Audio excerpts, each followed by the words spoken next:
हाँ जी बच्चों, तो हम वापस आ गए हैं आपके लिए बायो के और क्वेश्चंस की वीडियो लेकर। अभी हमारे चैप्टर में काफ़ी सारे क्वेश्चंस का डिस्कशन बचा है, तो हम धीरे धीरे कर कर अपना फर्स्ट चैप्टर ऐसे ही कंप्लीट कर लेंगे। लेकिन आप लोग शायद इंतज़ार कर रहे हैं कि स्केलर का एग्ज़ाम निकल जाए और उसके बाद हम आपके बैच में इनरोल करें, क्योंकि कई सारे बच्चे ऐसे भी हैं जिन्होंने अभी तक इनरोल भी नहीं करा है। मानती हूँ कि हमारी जो स्टार्ट डेट है वो 17 जून है, लेकिन जो बच्चे इनरोल हो गए हैं उनको स्पेशल क्लासेस मिल रही हैं। तो अगर आप भी वो स्पेशल क्लासेस का पार्ट बनना चाहते हैं तो जल्दी से जाके इनरोल कर लीजिए। एंड जिन बच्चों ने हमारा स्कॉलरशिप एग्ज़ाम दिया था उन सभी बच्चों के लिए 20% का कूपन कोड अवेलेबल है। जिन बच्चों के मार्क्स अच्छे आए थे उनका अपने मार्क्स के बेसिस पे कूपन कोड जो है वो अवेलेबल है। और जिन बच्चों ने हमारा स्कॉलरशिप एग्ज़ाम नहीं दिया था उन बच्चों को भी इस समय हमारा जो कोर्स है वो सिर्फ 1200 का पड़ेगा। तो आप जल्दी से जाकर इनरोल कर लीजिए और जो स्पेशल एडिशनल एक्स्ट्रा क्लासेस चल रही हैं उनका मज़ा लीजिए, क्योंकि इस समय आपको बैच के अंदर मिल रही हैं live classes, recorded classes, bilingual पूरा बैच होने वाला है, यानी कि हिंदी और इंग्लिश दोनों में आपको पढ़ाया जाएगा बहुत ही अच्छे से। साथ ही में आपको फिजिक्स, केमिस्ट्री, मैथ्स, बायो सब कुछ कवर कराया जाएगा। एंड अगर सिलेबस में कुछ एक्स्ट्रा ऐड होता है तो उसको भी कवर करवाया जाएगा, आपको फिक्र करने की कोई ज़रूरत नहीं है। और साथ ही में आपको क्लास के नोट्स भी मिलेंगे, आपको डीपीपी मिलेगी, यानी कि डेली प्रैक्टिस क्वेश्चंस आपको मिलेंगे। साथ में आपको जितने भी नोट्स हैं वो सब पीडीएफ फॉर्म में मिलने वाले हैं और एक व्हाट्सएप डाउट ग्रुप भी मिलेगा जिसमें आप 24/7 मैसेजेस कर सकते हैं। हमारे सारी फैकल्टी वहाँ पे अवेलेबल है आपके पास में, फिज़िक्स की, केमिस्ट्री की, बायो की, मैथ्स की। आपको जिस चीज़ के रिगार्डिंग क्वेश्चन हो, जिस चीज़ के रिगार्डिंग आपको क्वेरी हो, आप उसको पूछ सकते हैं। एक हमारा नॉन पेड वाला व्हाट्सएप ग्रुप अभी भी एक्टिव है जिसका लिंक आपको नीचे डिस्क्रिप्शन में मिल जाएगा। वहाँ पे आपको नए अपडेट्स, नए क्वेश्चंस, नई जितनी भी हमारे बैच को लेके डिटेल्स हैं या फिर आपके स्केलर के एग्ज़ाम को लेके जो अपडेट्स हैं वो मिलते रहेंगे, तो प्लीज़ उसको भी आप ज्वाइन कर लीजिएगा। जो बच्चे ऑफलाइन बैच में आना चाहते हैं उनके लिए हमारे पास ऑफलाइन बैच भी है। ऑफलाइन बैच में क्या होगा, आपकी रेगुलर क्लासेस होंगी, यानी कि आपको फिजिकली आपके सामने खड़े होकर रेगुलर पढ़ाया जाएगा, रेगुलर उसकी क्लासेस होंगी आपकी। वो भी आपका बाइलिंगुअल होने वाला है, उसमें भी सेम आपका physics, chemistry, maths and bio cover करी जाएगी। उसकी जो फीस है वो 1000 रुपीज़ पर मंथ रहने वाली है। ठीक है, अगर आप हमारा ऑनलाइन बैच ले रहे हैं तो ऑनलाइन बैच आपको इस समय परचेज करने में 1200 का पड़ेगा, और जो हमारा ऑफलाइन बैच है वो इस समय अगर आप परचेज करते हैं या उसके लिए इनरोल करते हैं तो वो आपको 1000 रुपीज़ पर मंथ का पड़ेगा। ठीक है, अगर आपको कोई भी क्वेश्चन या कोई भी क्वेरी है तो आप इन दोनों नंबर पे कॉल कर सकते हैं। ये नंबर नीचे डिस्क्रिप्शन में भी दिए हुए हैं, और साथ ही साथ में एक व्हाट्सएप ग्रुप का लिंक है, आप उसको भी अभी के अभी ज्वाइन कर सकते हैं। वहाँ से आपको बाकी की इन्फॉर्मेशन जो है वो मिलती रहेंगी। वहाँ पे टीचर्स के नंबर भी हैं, अगर आपको किसी टीचर से पर्सनली बात करनी है तो आप वहाँ से टीचर्स के नंबर लेके उनसे भी बात कर सकते हैं। ठीक है, तो चलिए अब स्टार्ट करते हैं हम हमारे बायो के क्वेश्चंस के साथ में। तो सबसे पहला क्वेश्चन आज जो हम कवर करने वाले हैं ये है, that which kingdom includes cyanobacteria, यानी कि इनमें से कौन सा किंगडम यानी कि कौन सा जगत है जिसमें हमारे साइनोबैक्टीरिया यानी कि जो ब्लू ग्रीन अलगे होती है ये प्रेजेंट होती है। 4 ऑप्शंस हमारे पास है, A Protista, B Fungi, C Monera and D Plantae. ठीक है, तो हमें ये पता है कि जो साइनोबैक्टीरियाज होते हैं, जो ब्लू ग्रीन अलगे होती है, ये क्या है, ये एक यूनिसेल्यूलर ऑर्गेनिज्म होती है। ठीक है, जो साइनोबैक्टीरियाज होते हैं ये यूनिसेल्यूलर ऑर्गेनिजम्स होते हैं, यानी कि एक कोशिका वाले जानवर इनको हम बोलते हैं। ठीक है, जो हमारे प्रोटिस्टा होते हैं, प्रोटिस्टा में भी हमारे यूनिसेल्यूलर ऑर्गेनिजम्स आते हैं, लेकिन उसमें जो हमारे यूनिसेल्यूलर ऑर्गेनिजम्स होते हैं वो डेवलप्ड नहीं होते। और जो साइनोबैक्टीरिया होता है इनमें हमारा फोटोसिंथेसिस के लिए क्लोरोफिल प्रेजेंट होता है, यानी कि सेल ऑर्गेनेलीज प्रेजेंट होती हैं। लेकिन जो प्रोटिस्टा में हमारे जानवर आते हैं, जो प्रोटिस्टा में हमारे सेल्स आते हैं, कोशिकाएं आती हैं, वो इतनी डेवलप्ड नहीं होती। फंगी जो होती है, फंगी में हमारे दोनों टाइप के जानवर आते हैं, unicellular and multicellular, plants and animals, ठीक है, दोनों टाइप के इसमें हमारे जीव आते हैं, ठीक है। देन जो प्लांटी होती है, प्लांटी में हमारे मल्टी सेल्यूलर प्लांट्स आते हैं जो सन की रोशनी की मदद से अपना खाना खुद बनाते हैं, ठीक है। तो बचा क्या हमारे पास, मोनेरा। तो यानी कि इसका जो करेक्ट आंसर है वो है सी, मोनेरा, ठीक है। साइनोबैक्टीरियाज कुछ इस तरह के दिखते हैं, मैं थोड़ा सा साइड हट जाती हूँ ताकि आप लोग आराम से देख पाओ। तो साइनोबैक्टीरियाज जो हैं वो कुछ इस तरह के दिखते हैं, ठीक है। अब साइनोबैक्टीरियाज में कैच क्या है कि ये जो है ये प्रोकैरियोटिक ऑर्गेनिजम्स होते हैं, ठीक है। यानी कि ये हमारे ऐसे ऑर्गेनिजम्स हैं जिनके पास में आपका ट्रू न्यूक्लियस प्रेजेंट नहीं होता, ठीक है, लेकिन ये क्या करते हैं, ये फोटोसिंथेसिस परफॉर्म करते हैं, ठीक है। और इनको कहाँ प्लेस करा जाता है, इनको आपका किंगडम मोनेरा में इसीलिए आपका प्लेस करा गया है, ठीक है। जो प्रोटिस्टा होता है, प्रोटिस्टा में क्या होता है, उनके पास में ट्रू न्यूक्लियस प्रेजेंट होता है, ठीक है। और जो हमारे मोनेरा होते हैं इनके पास में ट्रू न्यूक्लियस प्रेजेंट नहीं होता, इसलिए जो साइनोबैक्टीरिया है इनको हमारा मोनेरा में रखा गया है, प्रोटिस्टा में नहीं रखा गया है, ठीक है। नेक्स्ट क्वेश्चन हमारे पास है that which is the largest group in animal kingdom. अब हमारे को ये पूछा जा रहा है कि जंतु जगत में सबसे बड़ा समूह कौन सा है, यानी कि जो हमारा एनिमल किंगडम है उसमें हमारा सबसे बड़ा ग्रुप कौन सा है, लार्जेस्ट समूह कौन सा है। वो मैमल्स हैं, बर्ड्स हैं, आर्थ्रोपॉड्स हैं या फिर रेप्टाइल्स हैं, ठीक है। मैमल्स यानी कि स्तनधारी, बर्ड्स यानी कि पक्षी, ऑर्थ्रोपोड्स यानी कि संधिपाद, और आपका रेप्टाइल्स यानी कि संक्षिप्त, ठीक है। मैमल्स जो होते हैं स्तनधारी, यानी कि मैमल्स जो होते हैं हमारे, इनके पास आपकी बैकबोन प्रेजेंट होती है, वर्टिब्रेट प्रेजेंट होती है। ये अपने बच्चों को एग्स में नहीं ले करते, ये अपने बच्चों को कैरी करते हैं एंड उनको फीड कराते हैं, ठीक है। जो बर्ड्स होती हैं, बर्ड्स हमारी पक्षी में आती हैं, ये भी आपके वर्टिब्रेट होते हैं, लेकिन ये वर्टिब्रेट के अंडर आपका दूसरा एक छोटा ग्रुप होता है। सिमिलरली मैमल्स जो होते हैं, मैमल्स भी आपका वर्टिब्रेट्स के अंडर में एक छोटा ग्रुप होता है, ठीक है। बर्ड्स जो होती है इनके पास में एक्सटर्नल ईयर्स प्रेजेंट नहीं होते, ये अपने एग्स को ले करती हैं, ठीक है। ये अपने बच्चों को हैच होने तक, एग्स को हैच होने तक उनके ऊपर बैठती हैं, उनको गर्मी प्रोवाइड करती हैं, ठीक है। इनके जो हाथ होते हैं वो विंग्स में मॉडिफाई हो गए होते हैं, ठीक है। देन हमारे अगर रेप्टाइल्स की बात करें तो रेप्टाइल्स के पास भी आपका वर्टिब्रेट कॉलम प्रेजेंट होता है, और ये भी हमारे वर्टिब्रेट्स का एक छोटा ग्रुप है। जो आपके रेप्टाइल्स होते हैं इनके पास में ट्रू लेग्स नहीं प्रेजेंट होते, और ये ज़मीन पे थोड़ा सा रेंगते हुए चलते हैं जैसे कि सांप होते हैं, ठीक है। तो यानी कि हमारा करेक्ट आंसर क्या हुआ, ऑर्थ्रोपॉड्स, ठीक है। ऑर्थ्रोपॉड्स यानी कि संधिपाद जो होते हैं, संधिपाद, इसमें हमारे ऐसे जानवर आते हैं जिनके जो पैर होते हैं वो आपस में जुड़े हुए होते हैं। इस टाइप से इनके पैर जो है वो आपस में जुड़े हुए होते हैं, ठीक है। जैसे कि हमारे कॉकरोचेस आते हैं, श्रिम्प हो गया, हाउस फ्लाइज हो गई, ये सारे के सारे जो है कि ऑर्थ्रोपॉड्स के अंडर में आते हैं, ठीक है। ग्रास हॉपर्स भी इसी के अंडर में आते हैं, और इनकी सबसे बड़ा ये आपका फाइलम है जो कि एनिमल ग्रुप के अंडर में आपका आता है। इनकी जो लेग्स होती हैं वो जॉइंट होती है, यानी कि इनके जो पैर हैं वो साथ में जुड़े हुए होते हैं, ठीक है, संयुक्त होते हैं इनके पैर। कॉकरोच, बटरफ्लाई, और यहाँ पे आप देख सकते हो एंट, श्रिम्प, ग्रास हॉपर, ये सारे के सारे जितने भी जानवर हैं, जितने भी इंसेक्ट्स हैं हमारे, ये सारे के सारे हमारे ऑर्थ्रोपॉड्स के अंडर में ही आते हैं, ठीक है। इनके पास में एक एक्सोस्केलेटन होता है, मतलब कि इनके ये जो बाहर की लेयर होती है इसको हम एक एक्सोस्केलेटन कहते हैं, ठीक है। ये मेजरली आपकी काइटिन की बनी हुई होती है, ठीक है, या फिर ये आपके थोड़े कैल्सीफाइड मटेरियल की बनी हुई होती है, मतलब कैल्शियम के जैसे मटेरियल की होती है। इसे एक्सोस्केलेटन इसलिए बोलते हैं क्योंकि ये इनकी बॉडी के बाहर प्रेजेंट होता है, ठीक है, और थोड़ा सा हार्ड होता है जो कि इनके इंटरनल ऑर्गन्स को प्रोटेक्ट करता है, ठीक है। 80% ऑफ एनिमल स्पीसीज जो है वो आपकी यहीं बिलोंग करती है।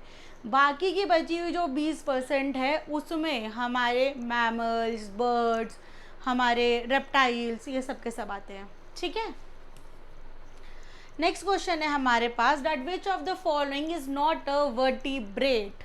ठीक है, अब हमारे को पूछा गया है कि इसमें से कौन सा जानवर है जिसके पास में रीढ़ की हड्डी नहीं प्रेजेंट होती।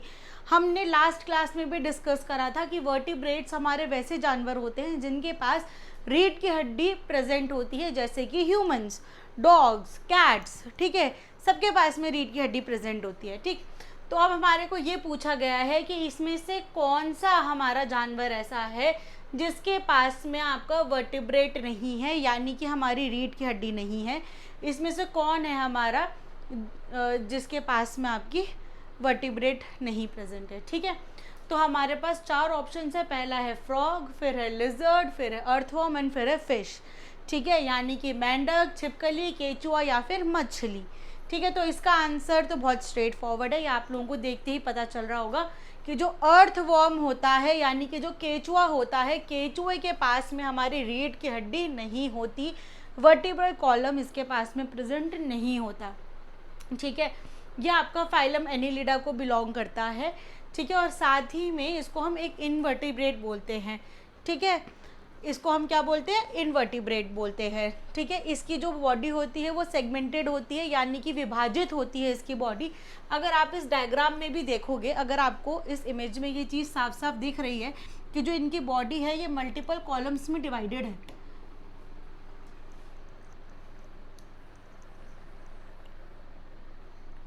देखो, अगर आप ध्यान से देखोगे तो आपको दिखेगा कि इसकी बॉडी में ये मल्टीपल कॉलम्स बने हुए हैं। ठीक है, यहाँ पे आते आते ये थोड़े पास हो गए, नीचे पे ये थोड़े दूर दूर थे। ठीक है, तो इसकी जो बॉडी होती है ये सेगमेंटेड बॉडी है, यानी कि विभाजित है। इसकी जो बॉडी है ये कैसी है, विभाजित शरीर है इसका। इसी की वजह से ये आपका एनिलिडा में होता है। एनिलिडा में जो जानवर होते हैं आपके, उनकी जो बॉडी होती है वो विभाजित होती है, वर्म्स होते हैं इसमें ज़्यादातर। ठीक है, और ये क्या करता है, ये सॉइल को एरिएट करने में, यानी कि जो मिट्टी है उसे उपजाऊ बनाने में ये हेल्प करता है। ठीक है, और ये किस में आता है हमारा, ये हमारा अक्षरूकी जो हमारा क्लासिफिकेशन है उसके अंडर में ये आता है। ठीक है, इंग्लिश में से इनवर्टिब्रेट कहते हैं। ठीक, नेक्स्ट क्वेश्चन है हमारे पास में, that which kingdom contains both unicellular and multicellular organisms. यानी कि इसमें से कौन सा हमारा किंगडम ऐसा है जिसमें दोनों टाइप के जानवर हमारे प्रेजेंट है, यूनिसेल्यूलर एंड मल्टीसेल्यूलर, यानी कि एक कोशिका और आपका बहुकोशिका जानवर आपके जीव इसमें प्रेजेंट होते हैं। कौन से जगत में? हमारे पास ऑप्शन है fungi, animalia, Plantae and Monera. ठीक है, अब एक चीज़ हमारे यहाँ पे ध्यान देने वाली ये है कि ये बोला गया है कि इस पर्टिकुलर किंगडम में, इस पर्टिकुलर जगत में दोनों हैं, यूनिसेल्यूलर भी है, मल्टीसेल्यूलर भी है। ठीक है, तो हमारे को बहुत ध्यान से देखना होगा, नीचे से देखना स्टार्ट करते हैं। तो मोनेरा जो है, हमें ये पता है कि इसमें हमारे यूनिसेल्यूलर जानवर होते हैं। ठीक है, इनके पास में ट्रू न्यूक्लियस नहीं होता।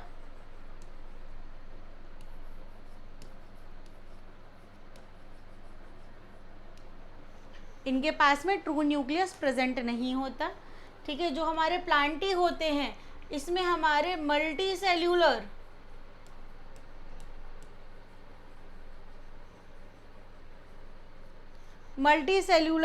प्लांट्स होते हैं इसमें। ठीक है, जो कि अपना खाना खुद बनाते हैं।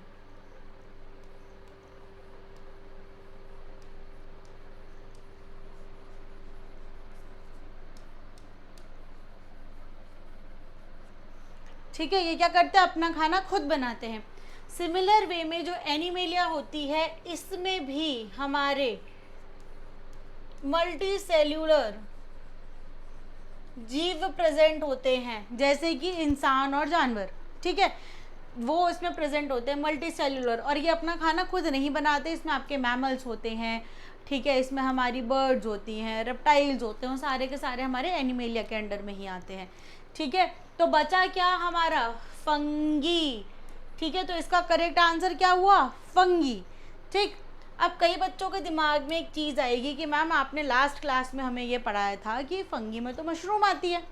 अब मशरूम तो यूनिसेलुलर है नहीं, क्योंकि मशरूम तो हम अपने घर में खा रहे हैं, हमें दिख रही है कि मल्टी सेलुलर है वो, ठीक है। तो यहाँ क्वेश्चन देखो ना ध्यान से, क्वेश्चन में दोनों चीज़ें बोली हैं कि इसमें से कौन सा किंगडम ऐसा है, कौन सा जगत ऐसा है जिसमें दोनों आ रही हैं। इसलिए जिसमें सिंगल सिंगल थे उनको हमने पहले ही हटा दिया लाइन से, उन्हें पहले ही साफ कर दिया हमने। बचा हमारे पास फंगी। अब इसके एक्सप्लेनेशन की अगर हम बात करें कि क्यों आ रही है फंगी इसमें, तो फंगी के पास में आपके मशरूम्स भी होते हैं, साथ में हमारी ईस्ट भी होती है। अब पूछोगे भाई मैम ईस्ट क्या होती है, ठीक है। ब्रेड सबने खाई होगी, सुबह बटर लगा के या उस पर जैम लगा के सबने खाई होगी, ठीक है। बन भी खाए होंगे, जो मीठे मीठे बन होते हैं उनसे टूटी फ्रूटी निकाल के भी खाई होगी। तो बच्चों जब वो बन रही होती है तो उसके बनने के लिए हमारे को ईस्ट की ज़रूरत होती है। ईस्ट कुछ इस तरह से दिखती है माइक्रोस्कोप के अंदर, ठीक है। ईस्ट कुछ ऐसी दिखती है माइक्रोस्कोप के अंदर। आपकी ये मार्केट में बहुत इजीली अवेलेबल है, क्योंकि बेकिंग के लिए ये बहुत काम आती है, ठीक है। बन बनती है इससे, ब्रेड बनती है इससे, कई लोग छोले भटूरे के मिक्सचर में भी डालते हैं इसे, भटूरे बनाने के लिए, छोले नहीं भटूरे बनाने के लिए, ठीक है। तो इसमें क्या होता है आपका कि ये जो आपकी ईस्ट है ये एक यूनिसेल्यूलर होती है, मतलब कि आपको जो मार्केट में भी मिलेगी वो पूरा एक ही सेल है, वो कंप्लीट एक सेल है, ठीक है। सिमिलरली जो मशरूम्स हैं वो मल्टी सेलुलर है, यानी इसमें एक से ज़्यादा सेल प्रेजेंट होते हैं। वो तो हम अपने सामने भी देख चुके हैं, खाते हैं सब लोग मशरूम को, ठीक है। इसलिए और ये दोनों के दोनों फंगी को बिलोंग करते हैं और दोनों ही अपनी सराउंडिंग से अपने लिए न्यूट्रिशन लेते हैं। इनमें से दोनों में से कोई भी अपना खाना खुद नहीं बना रहा है, ठीक है। तो इसकी वजह से क्या होता है कि हमारा जो करेक्ट आंसर है वो ए है। जो फंगी है इसमें दोनों टाइप के जानवर होते हैं, दोनों टाइप के जंतु होते हैं, जीव होते हैं, विच आर बेसिकली आपके ईस्ट भी है जो कि यूनिसेलुलर है, आपकी कवक भी है, आपकी क्या बोलते हैं मशरूम भी है इसमें, ठीक है, जिसको हम कुकरमुत्ता भी कहते हैं। जो मशरूम होती है ना उसे कहीं कहीं कुकरमुत्ता भी कहते हैं। इस चीज़ का ध्यान में रखना, कभी हिंदी में कुछ अलग से आ गया तुम कंफ्यूज मत होना, ठीक है। अब नेक्स्ट क्वेश्चन हमारे पास है, ये बहुत इंपॉर्टेंट क्वेश्चन है इसमें, क्योंकि गलती के चांसेस बहुत ज़्यादा होते हैं, बच्चे कंफ्यूज हो जाते हैं, ऑर्डर याद नहीं रखते, और ये क्वेश्चन एग्ज़ाम में ज़रूर आता ही आता है, ठीक है। अब यहाँ पे हमें बोला गया है कि हमें टेक्सोनॉमिक हायरार्की की, यानी कि जो हमारा वर्गीकरण है उसकी हमारे को सही क्रम बताना है, उसकी हमें सही श्रेणी बतानी है, सही क्रम बताना है, ठीक है। तो हमारे पास इसमें आपका kingdom, phylum, class, order, family, genus, species, then similarly आपके पास 3 और हैं।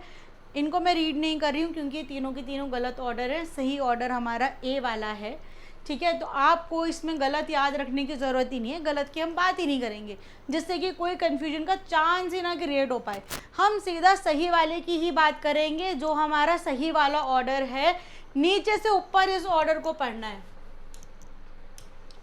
पिरामिड है ना, पिरामिड कैसे बनते हैं, नीचे से ऊपर की तरफ पिरामिड बनते हैं, ठीक है। तो ये ऑर्डर भी हमारे को कैसे पढ़ना है, नीचे से ऊपर की ओर पढ़ना है हमें। तो सबसे पहले आता है हमारा किंगडम, फिर आता है हमारा फाइलम, फिर आती है क्लास, फिर आता है ऑर्डर, फिर आती है फैमिली, फिर आती है जीनस, और लास्ट में आती है आपकी स्पीसीज। तो यही ऑर्डर जो हमारा टेक्सोनॉमिकल ऑर्डर है वो फॉलो होता है, जो हमारा वर्गीकरण है वो इसी क्रम में चलता है। सबसे पहले हम किंगडम देखते हैं, फिर फाइलम देखते हैं, फिर क्लास देखेंगे, फिर ऑर्डर, फिर फैमिली, फिर जीनस, एंड फिर हम देखेंगे स्पीसीज, ठीक है। सबसे पहले हमारा जगत आएगा विच इज़ किंगडम, ठीक है, इसको हाईएस्ट कैटेगरी पे दिया जाता है, और जो स्पीसीज है यानी कि जाति है ये सबसे आखिर में आता है, इसे हमारा लोएस्ट कैटेगरी पे रखा जाता है, ठीक है। ये जो क्लासिफिकेशन है ये हमेशा, ये जो वर्गीकरण है वो हमेशा इसी सिस्टमेटिक ऑर्डर पे चलेगा, मतलब इसी क्रम में चलेगा, इसमें कोई चेंजेस नहीं आएंगे, ठीक है। और ये क्या हेल्प करता है, ये किसी भी ऑर्गेनिज्म को यानी किसी भी जीव जंतु को अच्छी तरह से देखने के लिए, एक्यूरेटली उसको पहचानने के लिए काम में आता है, ठीक है। और ये हमेशा आपका हायरार्की पे बेस्ड होता है, यानी कि इसी क्रम में आपका लिखा जाता है, इसी क्रम पे बेस्ड होता है, ठीक है। नेक्स्ट क्वेश्चन है हमारे पास, who is known as father of taxonomy. ये हम पहले भी कर चुके हैं, तो इसका आंसर है हमारा लिनियस। मुझे आपको एक्चुअली लिनियस की फ़ोटो दिखानी थी, इसलिए मैं दोबारा से ये क्वेश्चन लेके आई हूँ।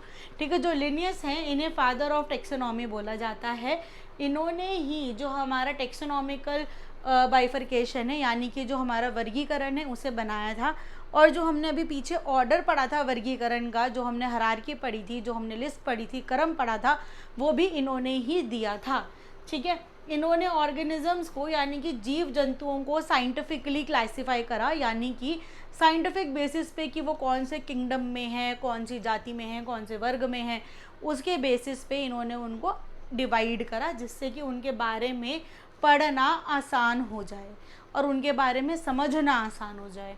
ठीक है, नेक्स्ट क्वेश्चन है हमारे पास कि which group contains naked seed in plant, यानी कि इनमें से नग्न बीज कौन से प्लांट के पास में होता है, कौन से पौधे के पास में होता है। ठीक है, हमारे पास है बायरोफाइट्स, पेट्रिडोफाइट्स, जिम्नोस्पर्म्स एंड एंजियोस्पर्म्स।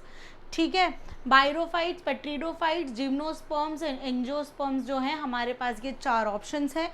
हमें ये बताना है कि इसमें से नग्न बीज यानी कि नेकेड सीड किसके पास में होता है। नेकेड सीड का मतलब है कि ऐसा सीड जिसके आसपास कोई फ्रूट की लेयर नहीं है। ठीक है, तो इसका आंसर है हमारा जिम्नोस्पर्म्स। जो जिम्नोस्पर्म्स होते हैं इनके जो सीड्स होते हैं ये नेकेड सीड्स होते हैं। इनके जो बीज है इनको कोई फ्रूट कवर नहीं कर रहा होता। ठीक है, जैसे कि जो हमारे एंजियोस्पर्म्स हैं, ठीक है, उनका जो सीड होता है वो एक फ्रूट से कवर्ड होता है, फॉर एग्जाम्पल आम या लीची। ठीक है, तो जब हम वो फ्रूट खाते हैं, वो फ्रूट को खोलते हैं, तब हमारे को सीड मिलता है।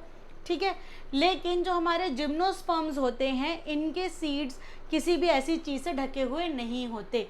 ठीक है, ये जो सीड्स होते हैं ये आपके नेकेड सीड्स होते हैं, इनके आसपास कोई भी फ्रूट की लेयरिंग नहीं होती, कोई फ्रूट की फ्लैश नहीं होती इनके आसपास। ठीक है, किसी भी फ्रूट में इनक्लोज्ड नहीं है, यानी कि ये जो बीज होते हैं ये किसी भी फल के अंदर नहीं बने हुए होते। ठीक है, जो पाइन है यानी कि जो चीड़ के पेड़ हम बोलते हैं, तो जो पाइन होता है वो इसका बहुत क्लासिक एग्जाम्पल है। ठीक है, साथ ही साथ में ये आपके सीड बेयरिंग प्लांट्स होते हैं, यानी कि ये आपके बीजधारी पौधे हैं, यानी कि ये बीज से ही आपके अपने दूसरे पेड़ को बनाते हैं। ठीक है, और ये क्या करते हैं, ये फ्लावरिंग प्लांट से पहले इवॉल्व हुए थे, इसके बाद में जो फूल लगने वाले पौधे हैं वो इसके बाद आए थे। ठीक है, ये उससे पहले इवॉल्व हो गए थे। इसके मल्टीपल एग्जाम्पल्स और भी हैं। ठीक है, लेकिन जो सबसे क्लासिक एग्जाम्पल है जो सब लोग हमेशा यूज़ करते हैं वो आपके पाइन ट्री का एंड पाइन कोन्स का है। ठीक है, नेक्स्ट क्वेश्चन हमारे पास है कि which kingdom includes Euglena. Euglena again एक बहुत हमारा इम्पॉर्टेंट यूनिसेल्यूलर यानी कि एक कोशिका जीव है। ठीक है, यूग्लिना के बारे में मल्टीपल बार आप लोगों ने पढ़ा होगा, जब आपने बायो पढ़ी होगी आपने अमीबा और यूग्लिना के बारे में पढ़ा होगा। तो इस क्वेश्चन में आपको यूग्लिना की जगह अमीबा भी पूछा जा सकता है, आंसर आपका हमेशा एक ही रहेगा। ठीक, चलिए अब दोबारा से एक बार ज़रा हम इस चीज़ को रिवाइज़ करें। मल्टीपल बार हम ऑलरेडी इस चीज़ को रिवाइज़ कर चुके हैं, एक बार और मैं आप लोगों को इसको बहुत अच्छे से समझाती हूँ। नीचे से स्टार्ट करते हैं। जो हमारे फंगी होते हैं, फंगी में हमारे दोनों मल्टी सेल्यूलर एंड यूनिसेल्यूलर दोनों टाइप के इसमें हमारे जीव आते हैं। ठीक है, यानी कि इसमें मेरे बहुकोशिका और एक कोशिका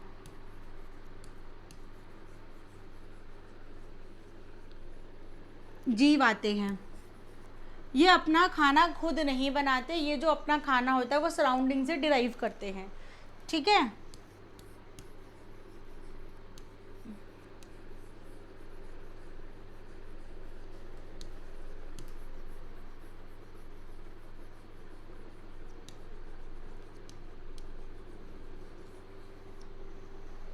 ठीक, इसलिए ये आंसर तो हमारा गलत हो गया।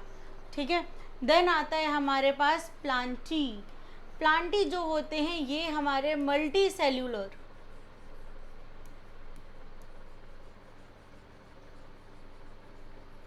यानी कि बहुकोशिका जंतु होते हैं, जीव जंतु होते हैं। ठीक है, ये क्या करते हैं, ये अपना खाना खुद बनाते हैं with the help of sunlight.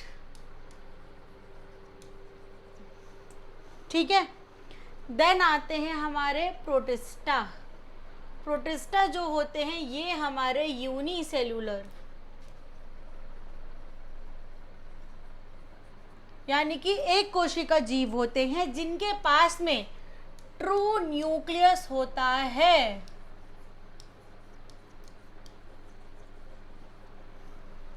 Monera, Monera जो होते हैं ये भी यूनिसेल्यूलर यानी कि एक कोशिका जीव होते हैं, लेकिन इनके पास में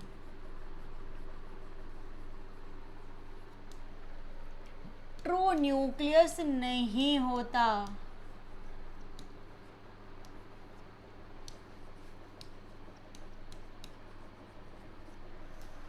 अब हमें थोड़ा सा यूग्लिना के बारे में समझना पड़ेगा ताकि हम ये बता सके कि वो इनमें से किस में बिलोंग करती है।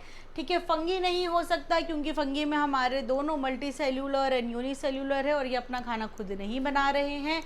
प्लांटी नहीं हो सकता क्योंकि ये एक यूनिसेल्यूलर है और प्लांटी में सिर्फ और सिर्फ मल्टी सेल्यूलर ही होते हैं और ये अपना खाना खुद से बनाते हैं। अब बची बात कि प्रोटिस्टा और मोनेरा में से ये कौन है, तो थोड़ा सा हम ज़रा यूग्लिना के बारे में यहाँ पे पढ़ लेते हैं जिससे कि हम ये बता पाएँ कि ये दोनों में से किस में आती है। ठीक है, तो ये आपका प्रोटिस्टा में बिलोंग करता है। क्यों? क्योंकि ये मेरा एक कोशिका जीव है यानी कि यूनिसेल्यूलर है। ये तो हम पढ़ लिए थे। ठीक है, देन इसमें क्लोरोफिल होता है, ये अपना खाना खुद बनाता है। ये अपना खाना खुद बना रहा था इसलिए हम इसे फंगी में प्लेस नहीं करें। फंगी अपना खाना खुद नहीं बनाती, यूनिसेल्यूलर अगर होती है तो भी नहीं बनाती। ठीक है, देन इसके बाद में ये सिंगल सेल था, इसकी वजह से हमने इसको प्लांटी में भी नहीं डाला। प्लांटी में सिर्फ आपके मल्टी सेलुलर होते हैं। ठीक है, अब इसमें क्लोरोफिल है, ये ऑटोट्रॉपिक है एंड हेटेरोट्रॉपिक भी हो सकता है, यानी कि ये अपना खाना खुद से भी बना सकता है और अपनी सराउंडिंग्स पे से भी ले सकता है। ठीक है, लेकिन मेजरली ये अपना खाना खुद ही बनाते हैं। ठीक है, दूसरा इसीलिए ये हमने प्रोटिस्टा में डाला क्योंकि इसके पास में एक ट्रू न्यूक्लियस भी प्रेजेंट है। इसके पास में एक ट्रू न्यूक्लियस भी प्रेजेंट है। सेम चीज़ हमारे अमीबा के साथ में भी होती है, इस चीज़ को आप ध्यान रखिएगा। ठीक है, और ये ज़्यादातर आपका एक्वेटिक सेटिंग में होता है, यानी कि पानी के अंदर ये आपका प्रेजेंट होता है, जल में ये पाए जाते हैं। ठीक है, तो जब भी आपके पास में क्वेश्चन आएगा आपको इसी टाइप से उसके आंसर को सोचना है कि क्या आंसर मेरा सही हो सकता है, क्या आंसर मेरा गलत हो सकता है। जिस चीज़ के बारे में पूछा जा रहा है उसकी प्रॉपर्टीज़ क्या क्या हैं, क्या उसमें चीज़ें प्रेजेंट है, तो ही आप आंसर को ईजीली कर पाएंगे। ठीक है, चलिए नेक्स्ट क्वेश्चन है हमारे पास कि which taxonomical category is immediately above species, यानी कि जाति के ऊपर हमने इमीडिएटली क्या रखा हुआ है। ठीक है, स्पीसीज के डायरेक्टली ऊपर। ये हम आगे अपने ऑर्डर में देख चुके हैं पहले कि जो जीनस होता है ये स्पीसीज के ऊपर रखा जाता है। सबसे पहले हमारा किंगडम होता है। ठीक है, जो स्पीसीज होती है वो उसको जीनस में ग्रुप करा जाता है। देन जो जीनस होते हैं वो क्लोजली रिलेटेड होती है स्पीशीज के। ठीक है, अब नेक्स्ट और लास्ट क्वेश्चन है हमारा कि which plant group is also known as amphibian of plant kingdom. ठीक है, मतलब कि ऐसी कौन सी हमारे प्लांट्स की जाति है जिसे हम एम्फीबियन बोलते हैं, यानी कि पदप जगत का, यानी कि प्लांट किंगडम का एम्फीबियन। ठीक है, उभयचर हम किसको बोलते हैं? तो यहाँ पे हमारे पास 4 कैटेगरीज हैं, वही सेम, बायरोफाइट्स, जिम्नोस्पर्म्स, एंजियोस्पर्म्स एंड पेट्रिडोफाइट्स। ठीक है, तो इसका आंसर है हमारे पास बायरोफाइट्स। बायरोफाइट्स क्या होती है? जो हमारी मॉस होती है, जमी हुई काई जो होती है, वो हमारी बायरोफाइट्स होती है। ठीक है, अब क्या होता है कि जो बायरोफाइट्स होती हैं ये लैंड पे रहती है, लेकिन इनको रिप्रोड्यूस करने के लिए, अपने स्पोर्स को फैलाने के लिए पानी की ज़रूरत होती है, इसीलिए इन्हें एम्फीबियन बोला जाता है प्लांट किंगडम का। ठीक है, इसीलिए इन्हें बोला जाता है कि ये प्लांट किंगडम के एम्फीबियंस हैं। जैसे कि जो मेंढक होते हैं वो आपके ट्रू एम्फीबियंस होते हैं। अब मेंढक क्या करते हैं कि वो रहते ज़मीन पे हैं, लेकिन अपने अंडे देने के लिए वो पानी में जाते हैं। उनके अंडों की जो लाइफ साइकिल होती है वो आपकी स्टार्ट पानी में से ही होती है। जब वो मैच्योर होते हैं तब वो पानी से बाहर आते हैं, ठीक है। तो इसी तरह जो मेरे बायरोफाइट्स होते हैं, इनको क्या चाहिए होता है कि इनको पानी चाहिए होता है रिप्रोड्यूस करने के लिए।